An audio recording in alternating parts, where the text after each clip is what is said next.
Hello and welcome to Rare Cuts Media Society, a podcast that looks at hidden media gems with Edgar Allan Poe look-alike contests.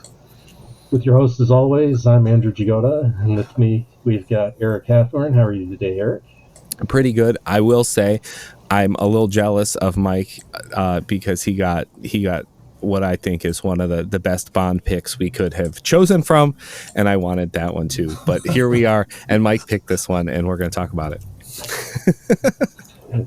And, of course, Rob Lachik. How are you today, Rob? Good. At first, I thought you were talking about the film, but then I realized you're talking about Connery. So, all right, I'm with you there. Oh, yeah. Sean Connery.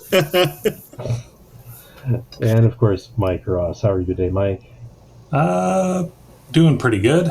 End of the work week. I got more than 24 cents to my name, so groovy.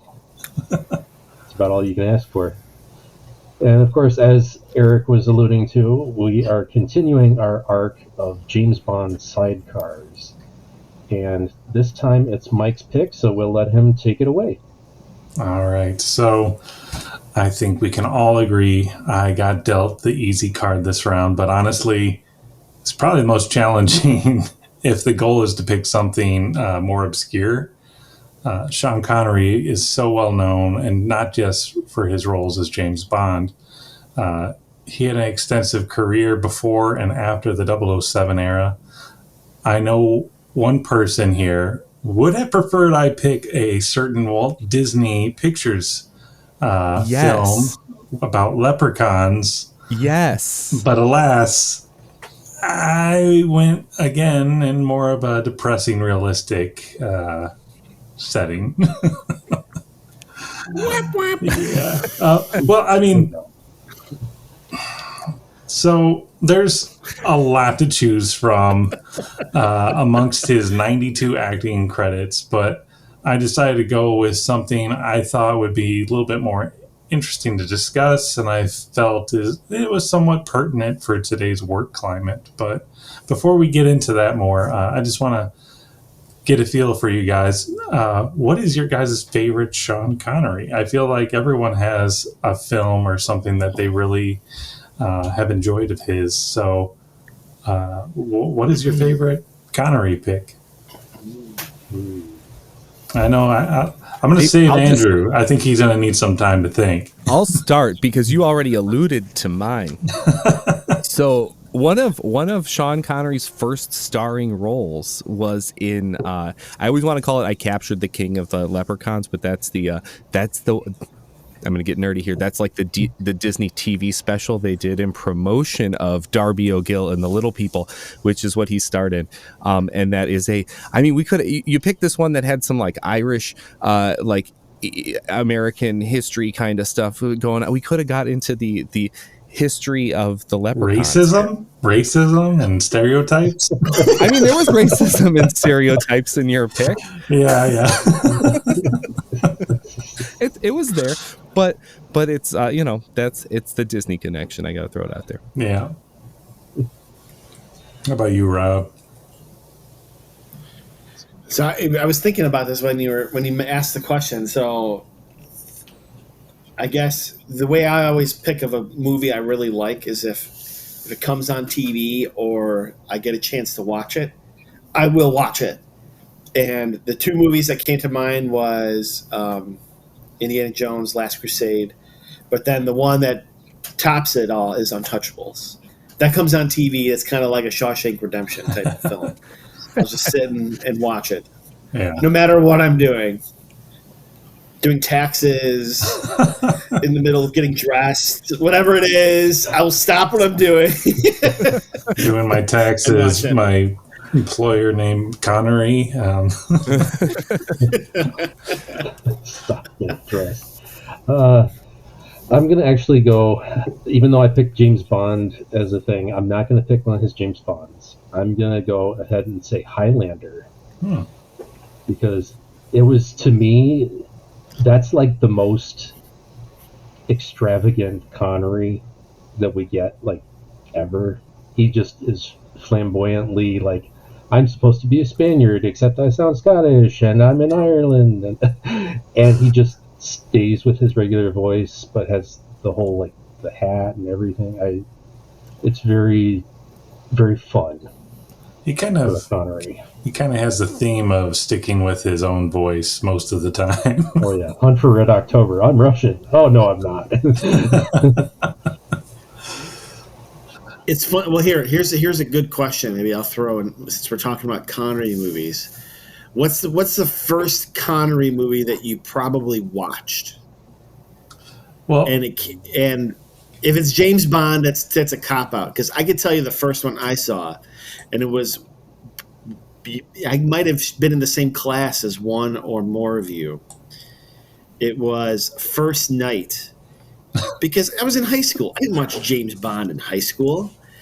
We watched it in English class. I was like, "Who's this old guy with?"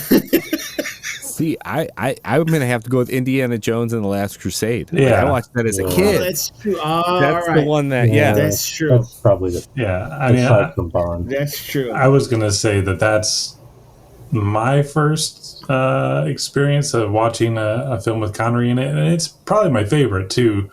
It could be a lot of nostalgia just speaking there, but for me, it's by far one of the funniest of the Indiana Jones films, and it's largely due to Connery, and he's an excellent comedic actor in that film. So it's definitely got some range here. I'll tell you what else has range is that umbrella he uses to scare the birds.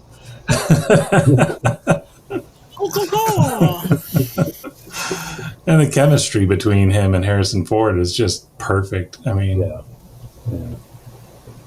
So today we'll be discussing the 1970 historical drama, historical quotation marks, because it's one of those things like I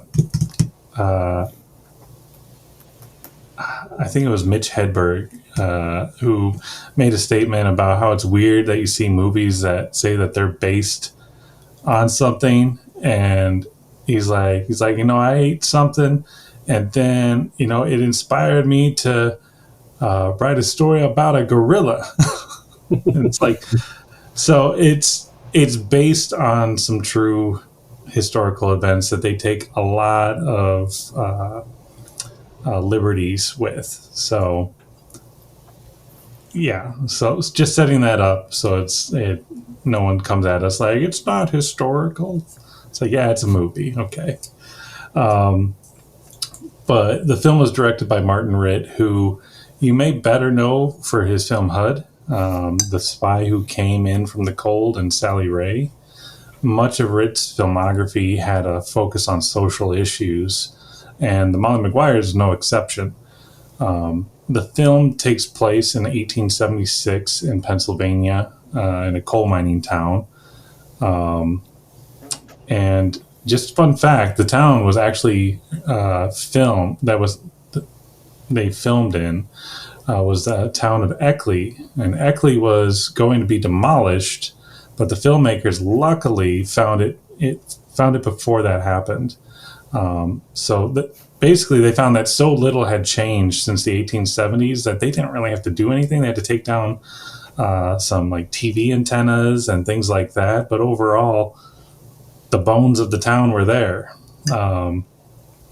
And after the film, it kind of saved the town of Eckley, and it joined in with the Pennsylvania Historical Museum Commission, and they converted it into a town museum that you can still go out and visit today. Road trip? That's a long road trip, man. And then, yeah, we'll go out there and we'll just talk about the Molly Maguires the entire time. To anyone that'll listen, we'll just stand on one of the corners of the town and be like, Sean Connery was here. Richard Harris, he stood over there. People will be like, we don't know who you're talking about, old people. Although if they're in the old town, they probably know these guys we're talking about, right? Because there ain't no our young grandparents made us come here. There you go. So the film opens with miners working, and our first look at Jack Kehoe, who's played by Sean Connery. The opening sequence is setting the stage for the rest of the film, showing the workers covered in black coal dust and carts of coal being hauled out of the mine. It's quitting time, and everyone begins to start, lumber out of the mine. No one's talking to each other. But Kehoe and a few others, they start to go to work after, a group of people leave the mine. And you kind of get this feeling that there's something up and that they're doing something. And so pretty soon you see them kind of scatter around the mine. They're setting up fuses and explosives. Then they all just casually exit the mine. It's kind of like one of those scenes that you see in a lot of action movies where you see the main character just kind of like casually walking away as the background just starts to explode. But that's pretty much what happens here. And so far, there has been no dialogue. And so for like the first 15 minutes of the film, it's just silent. You just ambient sounds of the mine and them setting everything up. So what did you guys think of the opening of the film? And do you think it would have worked better? Would you have enjoyed it more if there was dialogue, or did you find what they did effective? So I thought that it was the right choice to have it silent, because it's a mine in the 1800s, and it's the end of the shift. So these guys are dead tired. They're not going to make small talk. They're not going to go, oh, hey, how you doing? No, they're not going to do any of that. It's just going to be like, let's get home, get out of my way. They're not going to care what else somebody else is doing. So I have a bunch of talk. So I would say that I'm in agreement with Jagoda. I liked the lack of dialogue, the solitude. But I will say it was too long. It just dragged. And I'm like, okay, am I missing something? Is there like details like kind of hidden in the background that you're missing? And there really wasn't, right? So it just felt like it was just very drawn out. We'll get to that maybe in the later parts, but it definitely felt like a common theme across the film as well. It seemed like a lot of scenes were really pulled out that could have been like a matter of maybe 30 seconds, and it was like, this really go by for like 3 minutes. So I liked the concept of the intro, but it was definitely too long. Yeah, I may have changed my mind a little while you were talking about there, but I'm going to kind of go with what I was originally going to say. I'll go down that avenue. I'm kind of with you in that, like, it was a cool scene to start the movie, but I don't necessarily know what I was going to say is I don't necessarily know if it set the tone for the movie I saw after. But then when Rob pulled out that, like, it was longer than it needed to be, maybe it did set the tone for it, but I didn't realize it, because I kind of got the vibe of that when you said that. I was like, wait a minute, maybe it was more related. It was a cool, like, I mean, we had a cool opening scene with Layer Cake. Like, that was a really cool opening scene, and we could argue too that didn't necessarily fit the tone of the rest of the movie. Like, it kind of shifted from there. Yeah. In this way being kind of like almost like the polar opposite of an opening scene, but also a very interesting opening scene. But yeah, I would have cut it, made it a little more snappy. And whereas like Layer Cake was super snappy, which was one of its highlights, you know. Yeah, yeah. I like the intro personally. I think it really sets kind of the mood and the monotony of the work that these people are doing, because it is a hard job.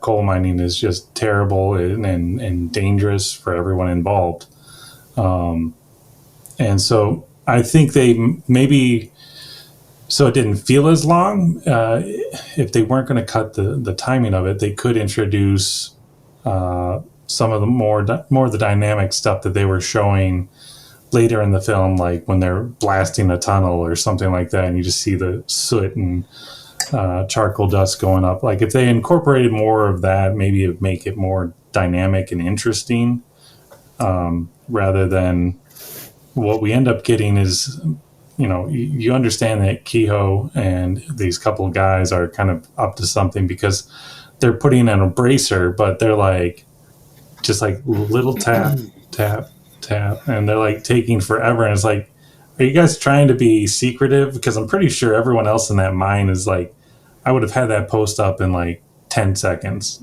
And you guys are just like 4 guys working on one bracer. So, so I think it could have been improved upon, but I enjoyed kind of that, just the ambience and feel of it. But it did set it up when that explosion happens and the mine's blowing up, and then you get those opening credits.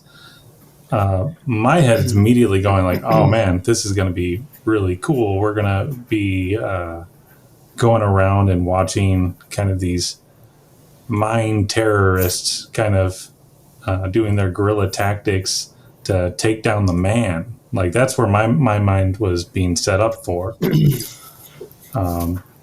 But anyway, so next up we meet our good friend Dumbledore. I mean Richard Harris.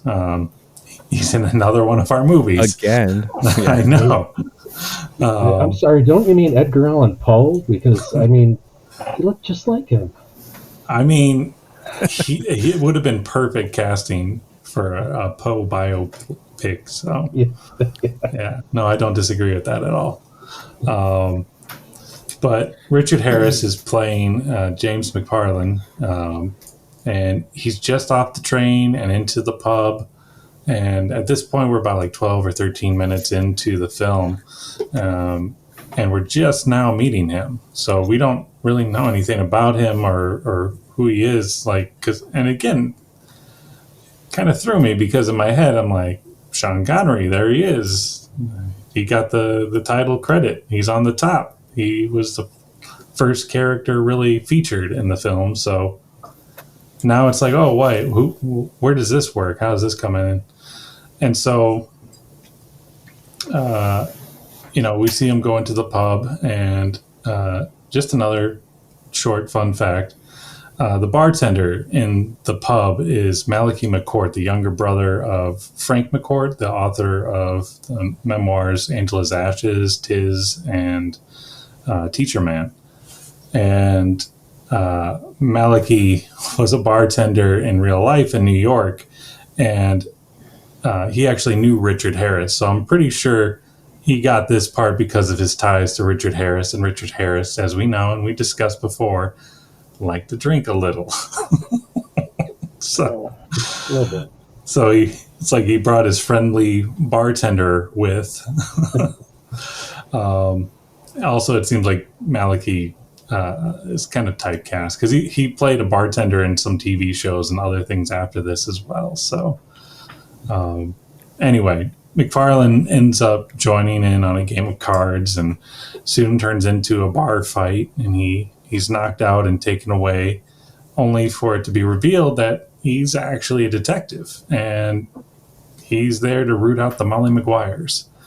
And from the sound of it, it sounds like he's had a rough go in America and he's ready to move up in the world, and will do whatever it takes. So now the stage is set. We have Kehoe, who is trying to do whatever it takes to make the owners of the mines miserable. And we have McFarlane, who is willing to do whatever it takes to rise up. So how do you feel about these two? And did you ever favor one over the other? I'll definitely say I favored McFarlane more personally. I felt like it was a Richard Harris movie that when they got Sean Connery on board, they elevated that character because it felt like it didn't feel like a true two protagonists or you know what I mean, or a two dual led story at times, and then at times like like it would like pop in that way, but like I felt like it was Richard Harris was our main protagonist to follow along, and I mean I just kind of more so followed him as like that's the guy who's starring in this movie, even though as I hold up the cover of my DVD here, it's only Sean Connery. It's only Sean Connery on the cover of the DVD, And where that it probably mustache. should be right with that mustache. It should be Richard Harris over here, and then like Sean Connery in the background over here, like bigger than these guys, but like over. That's how I would have set that up, because that's how I felt more like how it was per se.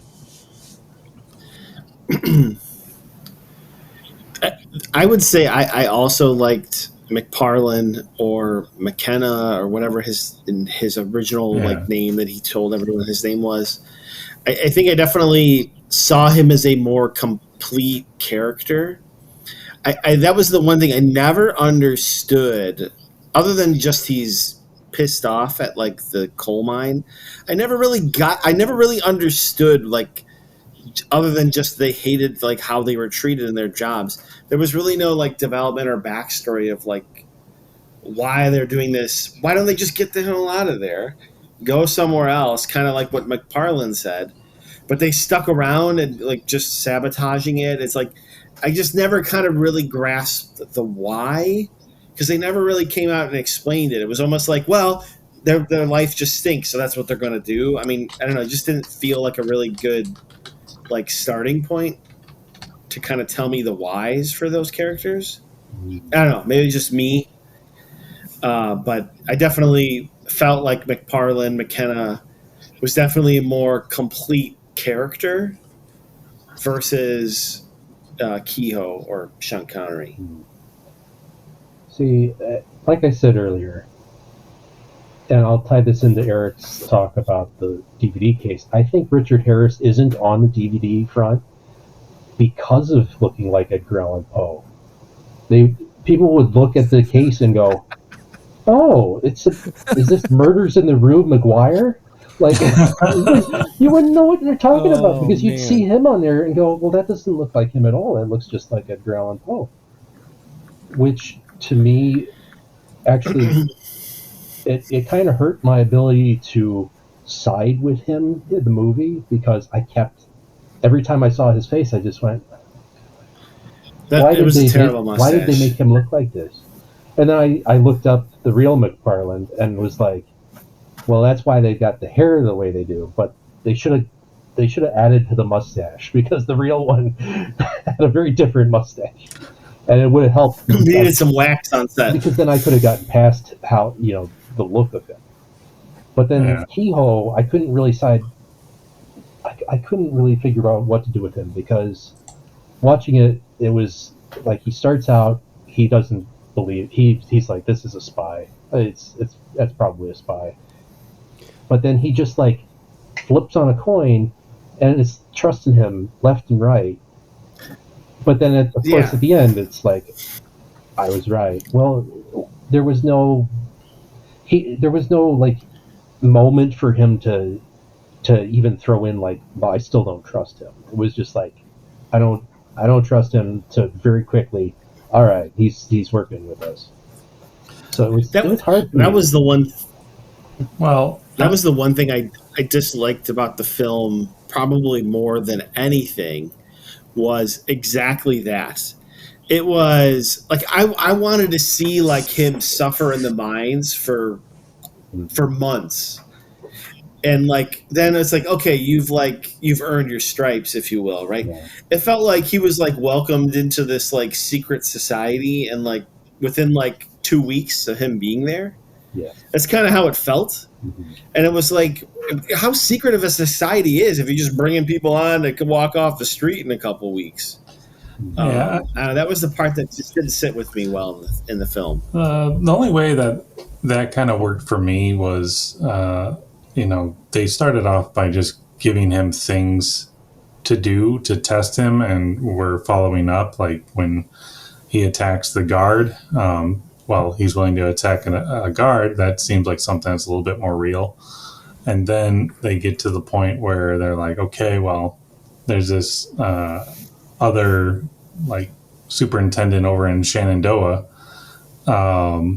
that is giving some trouble. They just want him kind of roughed up. And then they go around and they're taking votes on whether to rough him up or to kill him. And, you know, Kehoe's like, I think we should just rough him up a bit. And one other guy was like, well, yeah, rough him up. And the other two were like, yeah, we'll kill him. And then they looked to McFarlane to be that deciding vote. And that felt like another test to me there, where it's like, well, if he says rough him up, maybe he isn't quite who we thought he was. And because he says kill him, they're like, oh, wow, okay. This guy's really in. Because if you're on the side of the law, generally I would think, you're not going to just kill someone for the sake of a case, but he was. And part of it is I have probably too much information about what the lifestyles are like in the mining camps and towns. I mean, if you haven't been to the science and industry and you live in Chicagoland, you should go and you should do the mine tour. It's very interesting. I think we all did it as kids and probably several times after that even. But you hear about the miserable conditions. You hear about the company town where you go and you're hoping to get a livable wage, and that doesn't really work out because everything that you buy, everything that you need is sold by the company, and you have to buy it from the company. And if you get sick, well, you have to go see a company doctor, and now you are in debt. And so now you're working to try to get out of debt. And pretty soon you're bringing your own children on so that they're working in the mines to help pay off your medical debt. And so it's not as easy as just like, oh yeah, well, I can just walk away. No, they're going to come after you. They want their money and they need you to be in that mine. So it's a way of trapping people. So that's something they could have gotten into, but they did not get into, which is what is Kehoe, Fraser, Doherty, what is their standing in the town? Are they indebted to this company and feel like they can't escape? Because then you got better motivation. We didn't get that though. It's just, this is where we are and this is what we do. And it didn't really focus on the dynamic of the company town as much as I wish they had. But so, and also they're Irish, and there's still a lot of racism against the Irish in the 1870s. So they would take work where they could get it, and generally it was dangerous, dirty jobs. So that's my counterpoint. They could have done a lot better, but I don't know if it was a timing thing or, the movie's 2 hours long. You think they could just have a passing comment about like, oh, I'm indebted to these people and I'm stuck here. Just something like that. And then they could have filled those sequences with no conversation. Yeah. Now, going to expand on that and talking about these two characters, like I kind of feel like we had a Richard Harris protagonist who was kind of at the forefront, in my opinion. We had the Sean Connery. I still feel like the character was elevated only once they got Sean Connery, and they're like, we got to use him more, and they pushed the character up more. But like, they should have been equal.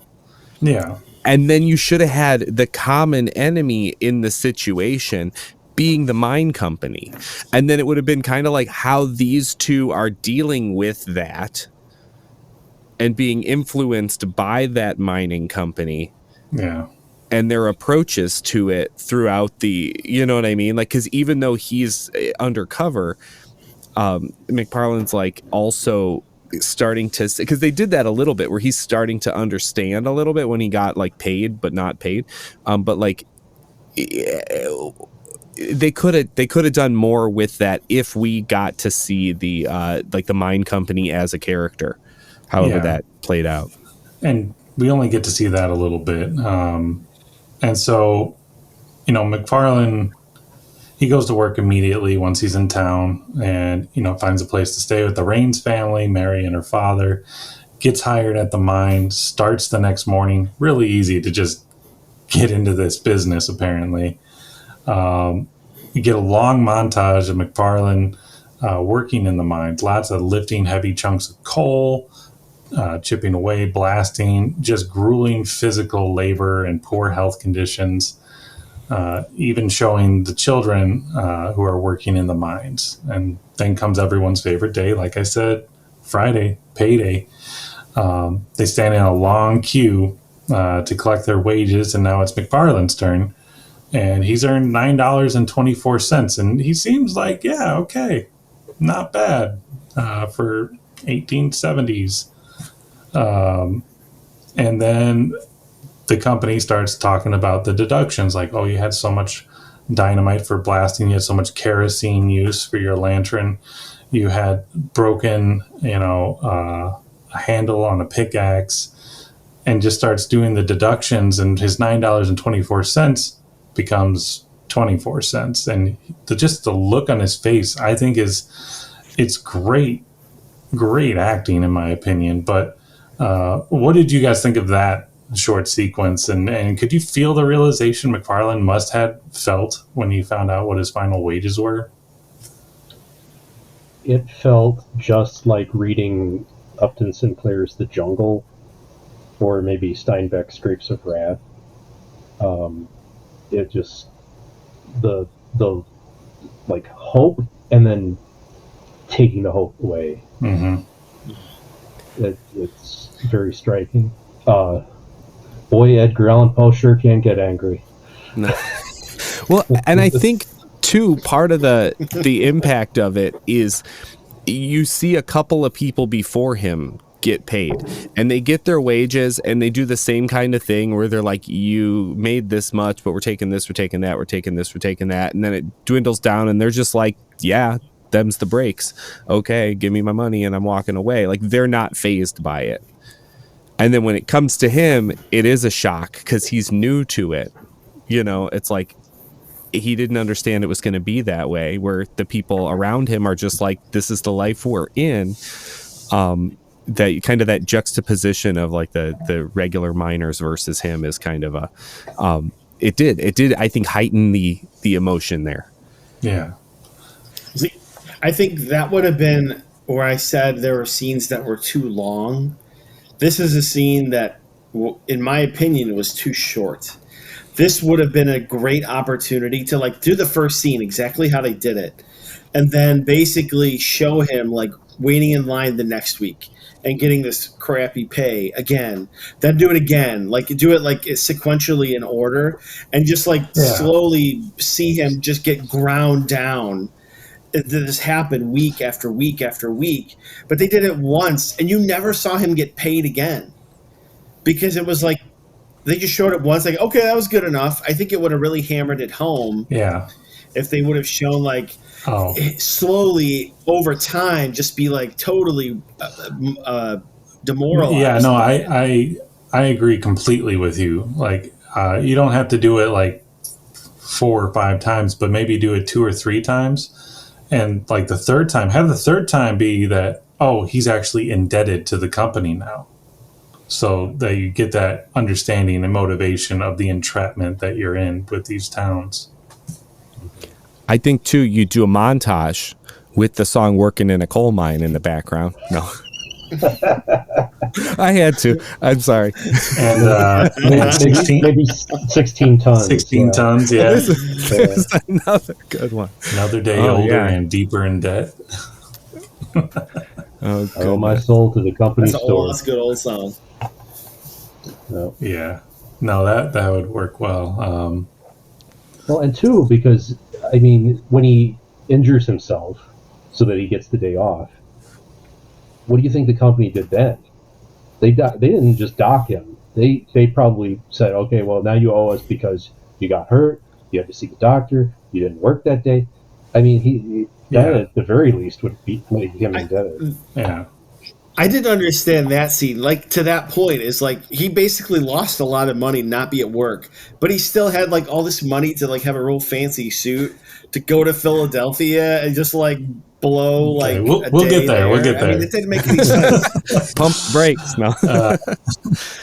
But yeah, so the film sort of carries on like you would expect at this point. McFarlane continues to gain the trust of Kehoe and the other Molly Maguires. McFarlane occasionally checks in with the police captain on his progress. There are ever increasingly dangerous tasks being carried out by McFarlane, and eventually Kehoe has an initiation for him and brings him into the ancient order of Hibernians. He's getting closer to the Molly Maguires, and the captain continues to push him further. And along the way, one of the Maguires, Fraser, he gets murdered, and his wife gets murdered in bed. And then Doherty and Kehoe go to seek revenge.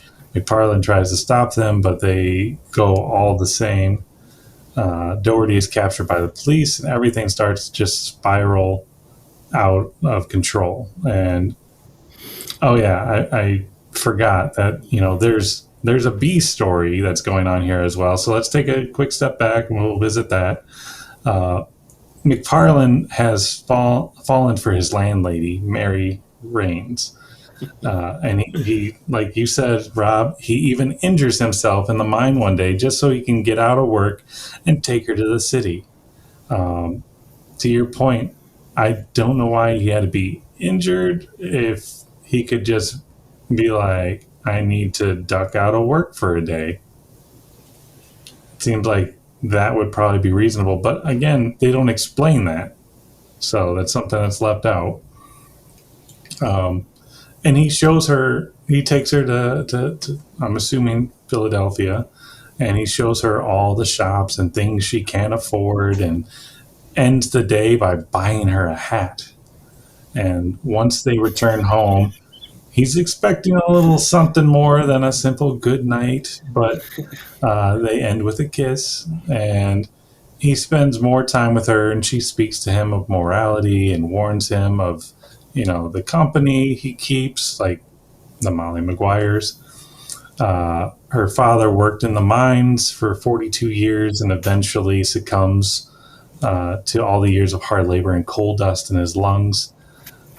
This is another trigger point for Kehoe. Kehoe has been fighting all these years because of the deplorable conditions and feels trapped in with no hope of getting out and finding a better life.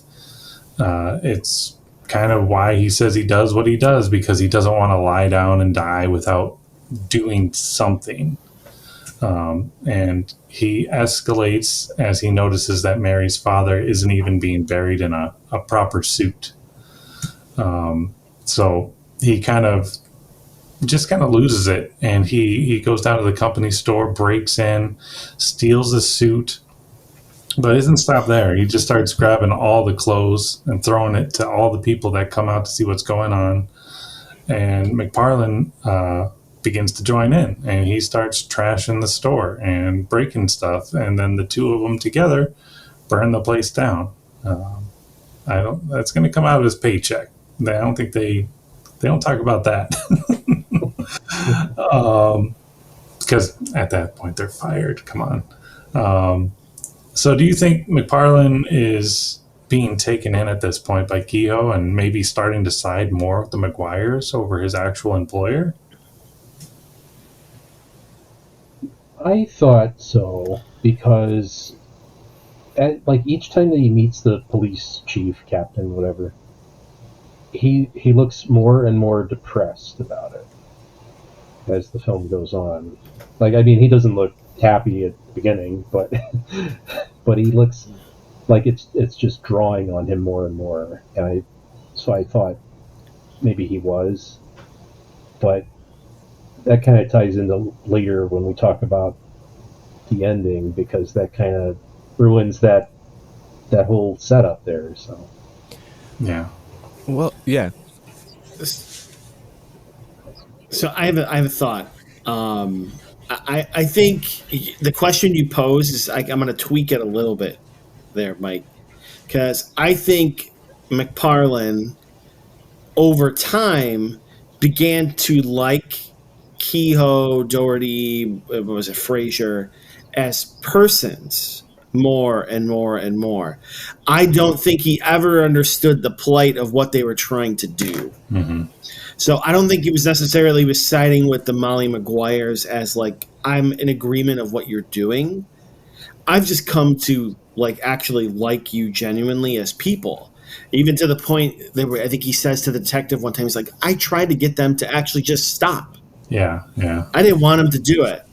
So I don't think it was necessarily ever that he sided with what they were trying to do and the reasons why. I think he just began to like them as people. Yeah, that's fair. And like them as them versus actually what they were trying to get accomplished. See, I'm a little different too, even so, in that like every time I've watched a movie with like a con that goes on, there's always and they do this intentionally. They always hit a point in where like the con man type person. Now I know this is an undercover detective, but I feel like the two share somewhat in a Venn diagram. It's like what's the outcome they're going for. One's more moral than the other, but like in like a movie with a con, there's always a point where you watching it from the outside, you know, it's like someone running a con and you know that there's some person that's like the object of it. You start to think like, well, maybe they are changing for the person. And then there's always a flip where they're like, yeah, no, I'm just acting. That's what I do. I had to go that intense to prove, like, you know what I mean? They don't come out and say all of that. Like, I was just being intense because I was matching your, you know, like, and I was running the con the whole time. But like, I kind of feel like there was some of that to it. Like he was never not going to back down, but he's like matching intensity so that he doesn't blow his cover. Because honestly, like when he got paid, that could have been the quickest blowing of his cover. In different ways. Like if he didn't seem to care too much about it, then they'd be like, well, why does this guy not care too much about it? That's weird. And like if he did care, you know what I mean? Like even stuff like little things like that, like is he just that good? If he's never worked in a mine before and he experienced, you know what I mean? His reaction, like, and his, like, is he just, it's that kind of like, he's undercover. He's way undercover. Yeah, he's good at it.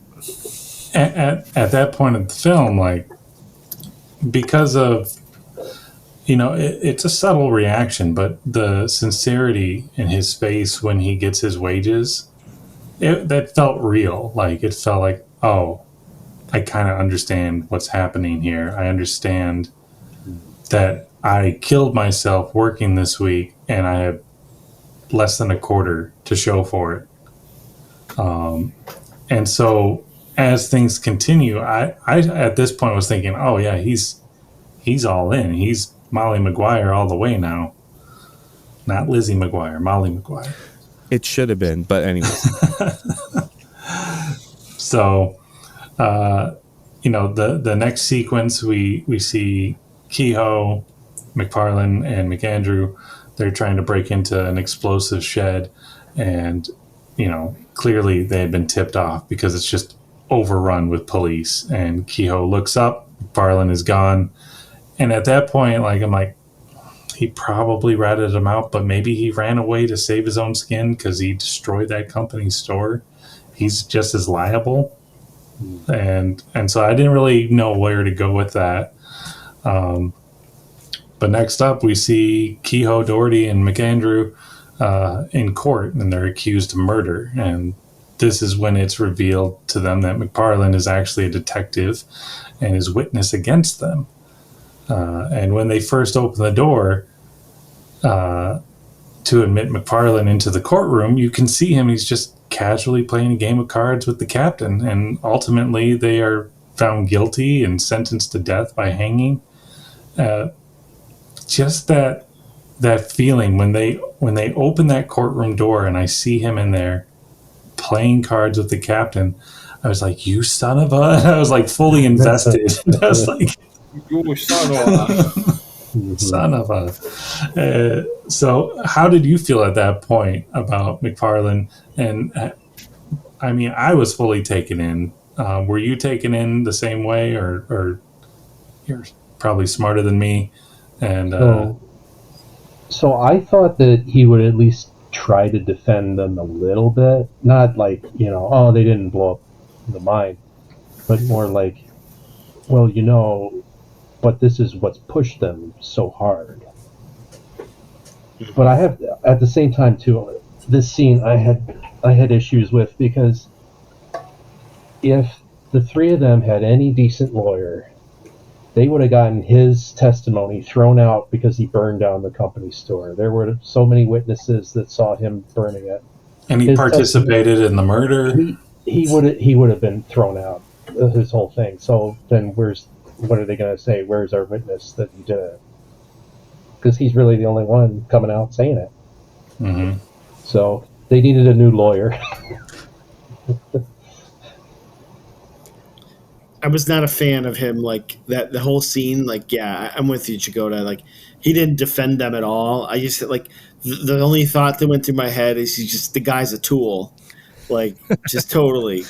I mean, I really was expecting that, and for him to just be like the way he kind of explained it. I mean, yeah, I was very disappointed in that scene. They could have really had a good climax to the spirit of what was going on, and they just missed a really good opportunity with that.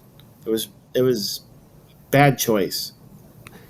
See, and I think I'm gonna say too. Well, first of all, this is where I started to think in the way that, the con in the movie, where at one point you're believing it, and then it goes, and you're like, oh yeah, that's right. He was always going for this outcome.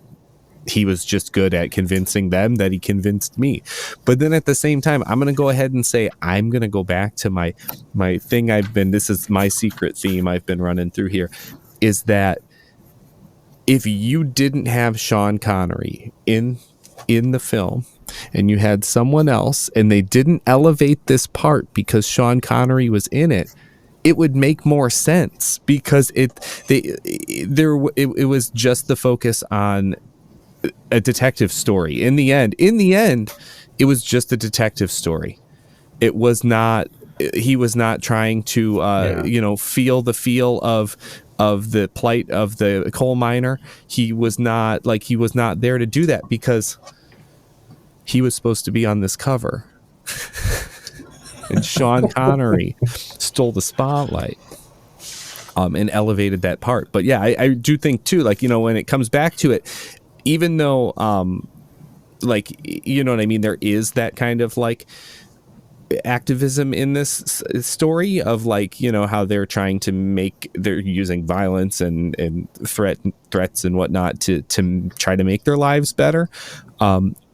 And he's trying to stop the violence, but maybe believes in we should make their lives better. He never actually acts on it. So then it just becomes a detective story, a detective period piece. Mm-hmm. Well, you know what, though? I have a thought on that. I think, and I know I tend to say okay, I think the film could have been better in this way. I think to that point, it would have been an even better detective film if the Molly Maguires did not take him in as fast as they did. And he was basically acting as a detective, after hours, kind of scoping around, looking around, see what's going on. And things are happening. Maybe there's an explosion and he's trying to figure it out. Never actually see it until much later in the film. And it's you see Sean Connery over there lighting a fuse and then running away, and then he starts to pick up on it. But it really never really was a true detective film at all, right? I mean, it was kind of I think that would have been more intriguing as a detective type of thing.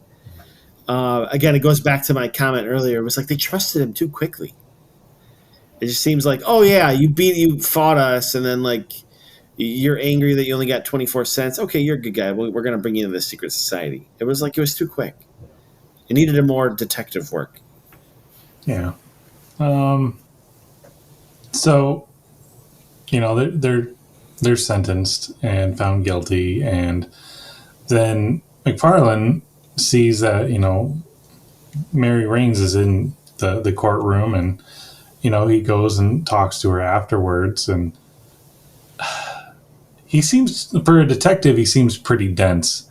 Like, you buy a girl a hat, you think that she's going to put out or something, and now it's like, okay, you lied about who you were this entire time, and now you're going to go to her and be like, hey, now we can continue our lives together.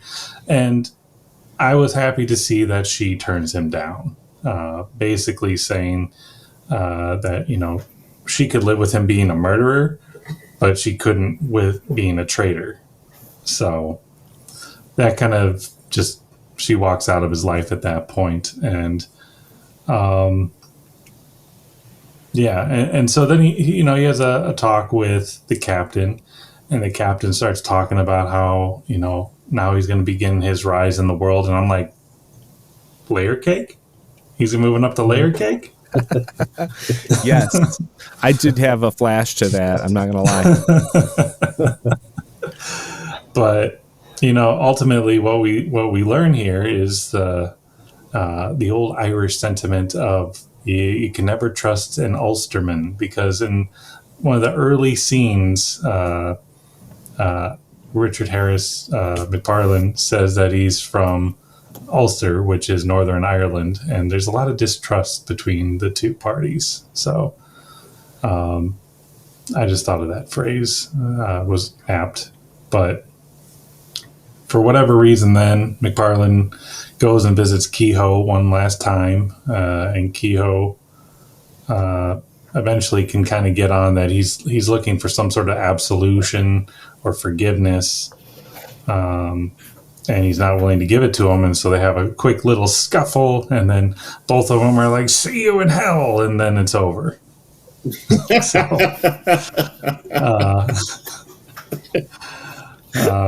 it needs to be the tagline for this episode, Eric. See you in hell. That's basically how Irish relationships end, you know, and then they never talk to each other for a century. Well, honestly, that's probably how Sean Connery used to greet his gardener, you know. See you in hell. If or his wife that he slapped around. But no, like watch a newer film, Banshees of Inisherin.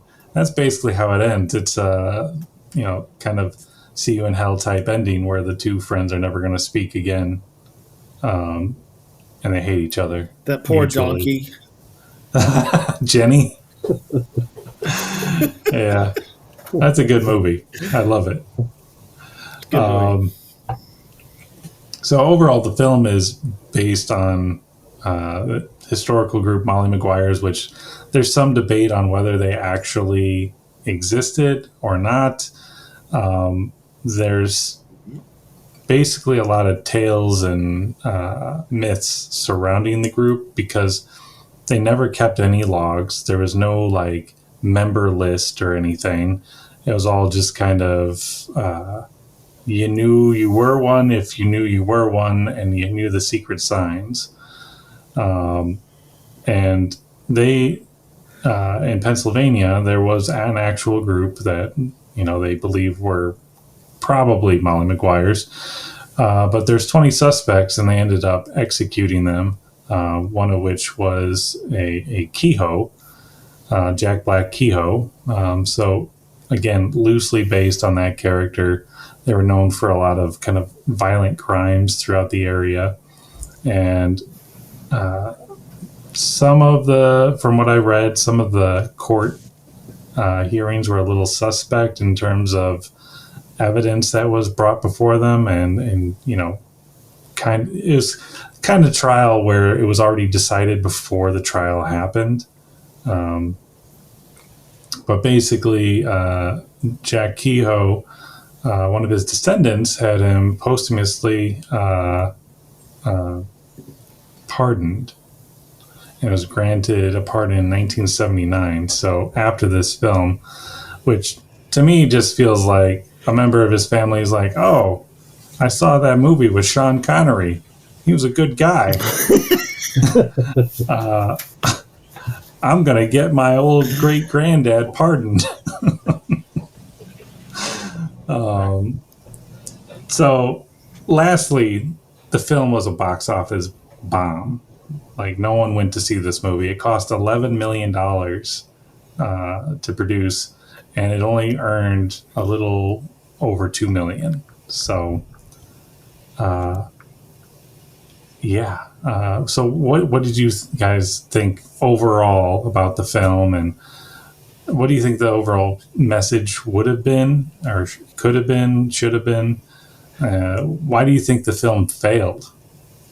So I'm going to go out on a limb here and say that a name like the Molly Maguires is not well known in America. So trying to bring an audience into the theater with a name like the Molly Maguires, it's not a thrill ride. I'm just going to guess that's why it really failed financially. Irishmen kill. Does that sell better? The Irish audience, I'm sure they're like, oh yeah, I know about that, but otherwise, I'm gonna piggyback on that because I was thinking the same thing. So it's not just unfamiliarity with the Molly Maguires. I don't think that's just it. I think too it is that this secret society is called the Molly Maguires, which is like, if you look at this cover and it says the Molly Maguires. Molly Maguire is a lady. Like I that's as an American in 2025 sitting here, like you tell me Molly Maguire, I'm like, that's some Irish lady. That's incongruous to what I see here. If they would have made up a secret society name, like you can just like the Stonecutters, you just call it if this movie was called the Stonecutters, people would be like, heck yeah, the Stonecutters. If it was called like the Knights of the something Irish, I don't know, people would be like, heck yeah, that sounds cool. But it's the Molly Maguires. Like, I think this is where it's based on a true story, but you could have based the secret society that you make up on the Molly Maguires, but call it the whatever. I mean, the movie Coal mine saboteurs. I mean, it could be like the coal mine explosions or something. It's like you don't need to name the movie after the group. You can have the Molly Maguires in it, but give it a bouncy name, you know, snappy title. Yeah, but the Irish Boom Booms. Don't do that. Darby O'Gill and the Little Miners. Now, if this was called Darby O'Gill and the Little People, I mean, I think more people would watch it. Even if it was the same movie and it was just called Darby O'Gill and the Little People, and maybe he was Darby O'Gill and the Little People were the child miners. Those damn leprechaun miners. There were the children miners. They could be the little people. The Oompa Loompas start walking down there and getting some coal out of there. They could have sang a song. But I was going to say another thing you said is like, what do you think the message should have been? I think that's another reason it didn't do so well, because we don't have a clear message. Yeah. And so I'm going to just make this point. I mean, I enjoyed the film. Like, I thought from a cinematography standpoint, it's beautiful. Pacing is a little funky, but overall, like, I enjoyed it. It moved along pretty well for me.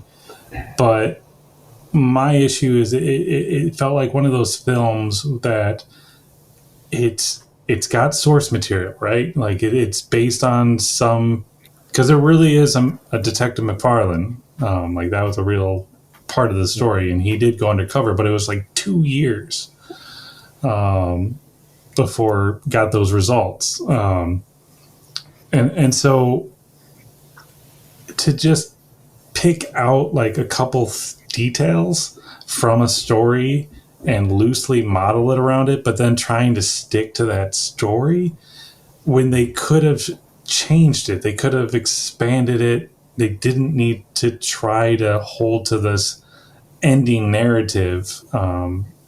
And I think they could have made it a more interesting film. But because they, for whatever reason, they wanted to be married to the history, they were willing to subject us to a film that wasn't, the best it could have been. And I think it's a shame, personally. I mean, I think it could have been a lot better if they were willing to deviate. Because if you're deviating already, so why are you trying to stick to it? And it's like, because they're trying to make it a historical documentary type film or something, and it's like, that's not what this is. You're not even achieving that at this point. So just stop it. Make a better movie. Well, and it's like they took a message, built up to it, and that message was, you should fight back. You should fight back. And then they say, nope, you'll lose. And it's just like his relationship with Mary, or whatever her name is. Mm-hmm. Because it's like, oh, you should fight, but if you do or you don't, you're going to lose either way. Like, she says, oh, well, don't join the Molly Maguires because I'm moral. But she also says, well, you shouldn't betray the Molly Maguires because I'm moral. So you lose either way. Yeah. With her and with fighting the company. Well, she so did. What kind of message is that? She did warn him. There's no romance here. Yeah, that's true. So.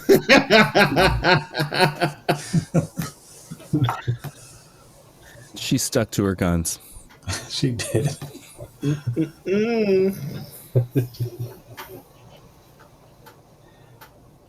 All right.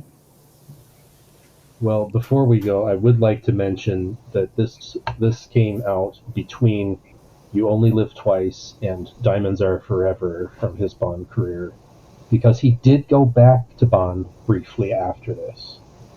So maybe he didn't like that no one went and saw Molly Maguires.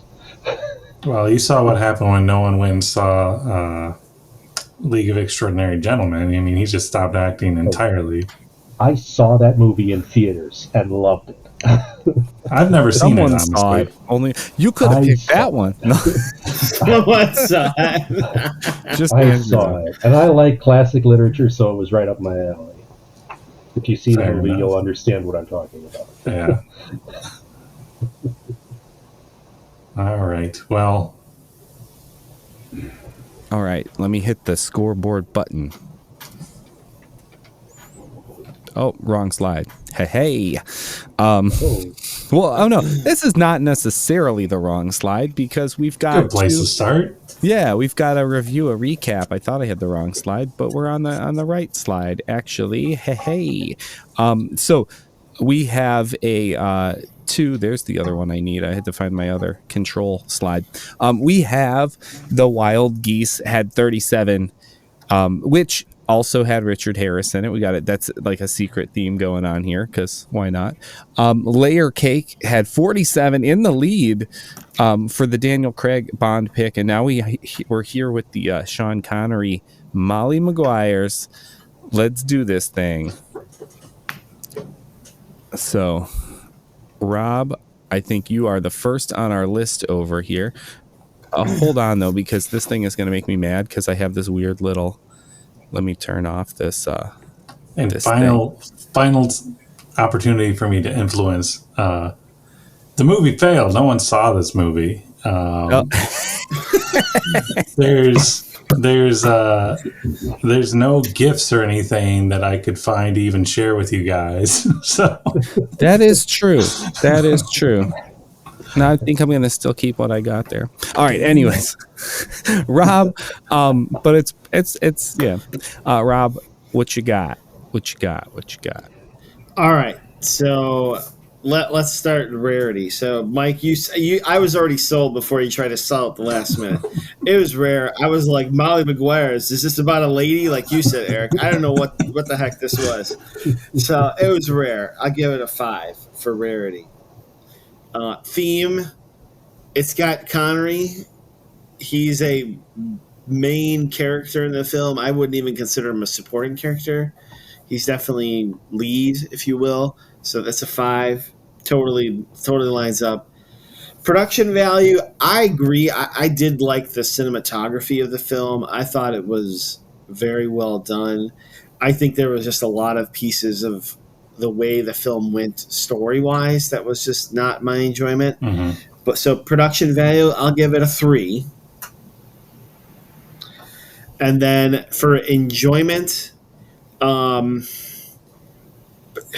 probably the thing I enjoyed the most was, again, the very long, because there were many long scenes, was the football scene in the middle. I was actually quite intrigued by that.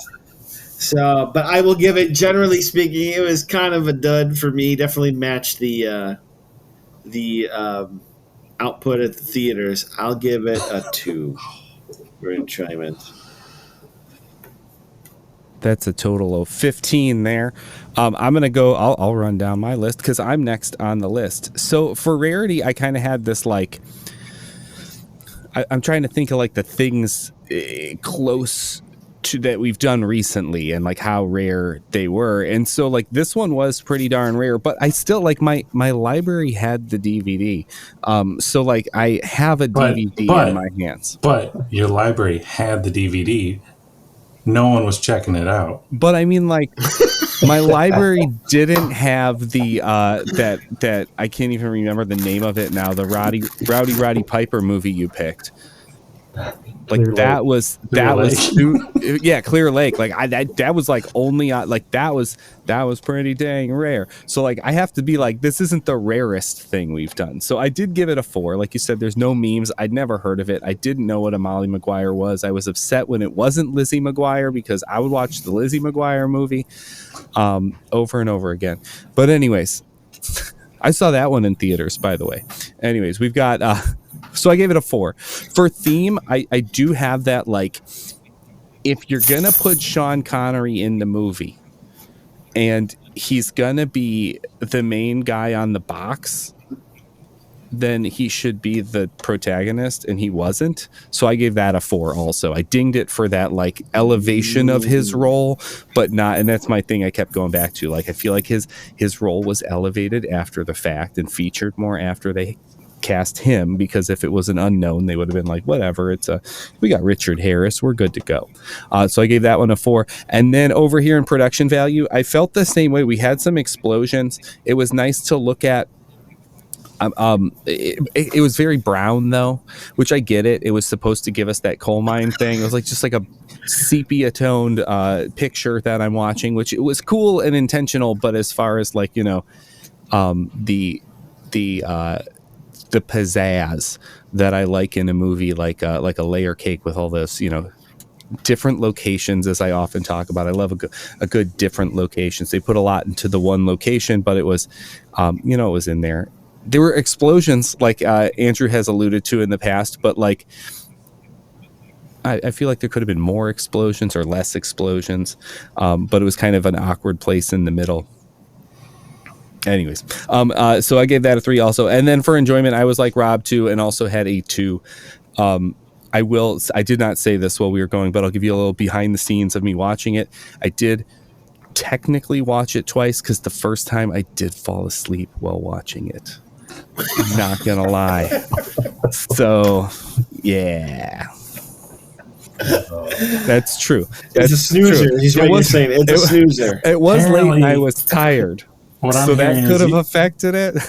You got to be Irish to enjoy this movie is what I'm hearing. Well, not just that, because, you know, my 23andMe before that, you know, RIP 23andMe and all that, my data's safe.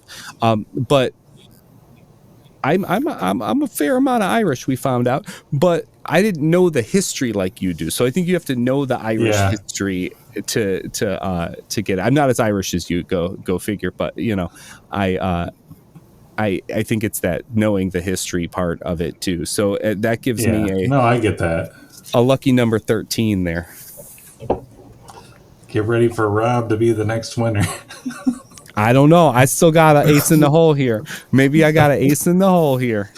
All 5s. Oh, let's see. Oh, we got to wait. All right, Jagoda. All right. Well, I mean, rarity, Molly Maguire. I didn't know what it was. I had to give it a 5 because even when I was looking up, like when I picked the arc for James Bond, I was looking up Sean Connery things. That wasn't even my first or second pick for what I might have had if I had Sean Connery. So that gets a 5. Theme, I mean, I'm going to be like Rob and say 5 because, Richard Harris felt like the bigger character because of time and involvement in all the extra plot. But I mean, they were banking on Connery. Obviously, they were banking on him. Production value, I'm going to go with a 4, and mostly because of the mining town. I think that they did a great job of making it feel like, just word houses that nobody really put any thought into. Just kind of needed some housing for workers and throw it together. And, the fact that they were able to just kind of take the town and not really change it much, that's awesome. Enjoyment, I'm going to go 3 because the whole like ending message getting muddled, and her relationship summing it up as you can't win. I mean, I don't know what to do with that as it being a Hollywood kind of movie. Like, where do you go with that message? And plus, Edgar Allan Poe, he didn't live in Pennsylvania. You keep going back to Edgar Allan Poe. Well, because I love Poe, so I was just like stuck on Poe. I don't know. Okay. Stuck on Poe. So one thing I had forgotten was, I enjoy the movie, but again, I ripped on it quite a bit as well. I would love to see this remade, and like I think it could be. I think it could be pretty interesting, like just like the company town setting, and I mean, you could get like Cillian Murphy in there, since he's a big hot commodity right now, and I mean, I think you could do some great things if you're willing to leave the historical, like accurate stuff behind and just make a good movie. And Willem Dafoe would be the captain, if you were wondering. I'll buy that. That works for me. All right, so we got to put this score on the board and see where it falls. Let's get to the board. So if I click the button, there we go. Haha. All right, so we have a 45, which, like you said, Rob is still standing strong up there with his layer cake. But I will say I really did enjoy that one personally. But anyways, I still have a pick. And I picked when we rolled for it back in the day. I picked the worst Bond. Well, I should I say the most misunderstood Bond possibly. Do you get a handicap for your score? No. I rolled the dud. I got Milhouse. I got the dud. I don't know. I think it depends on how close he gets to Rob's score.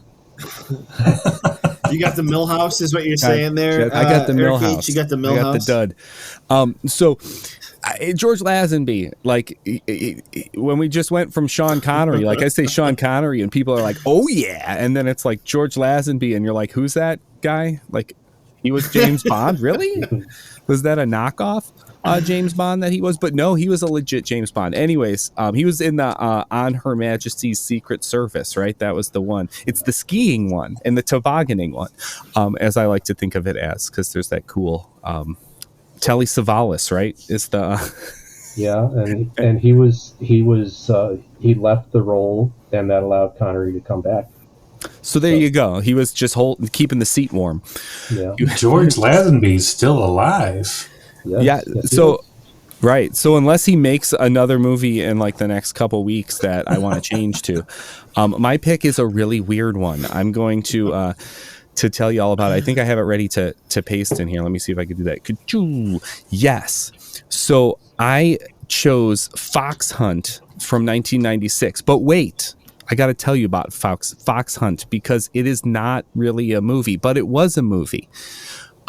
but it wasn't originally a movie. Originally, it was an interactive cinematic video game for the PC and the PlayStation, like the PlayStation 1. And it was... I'm going to win this round, hands down. It was a playable interactive experience that then they decided to shift into being a movie. You already got 5 for rarity, right? It's that I was trying to get those points right there. The movie is available on YouTube all over the place. There's also video game playthroughs on YouTube. I actually have the ROMs of the game to play it. I think you can even get the ROMs and some like versions of things on the Internet Archive. So there's some weird stuff out there for Fox Hunt, Capcom's Fox Hunt from 1996, starring George Lazenby. So like I said, there's YouTube. Play the game. If you have an old PlayStation, you can play the game and enjoy it that way. And then check that out, and then meet us next time on the Rare Cuts Media Society.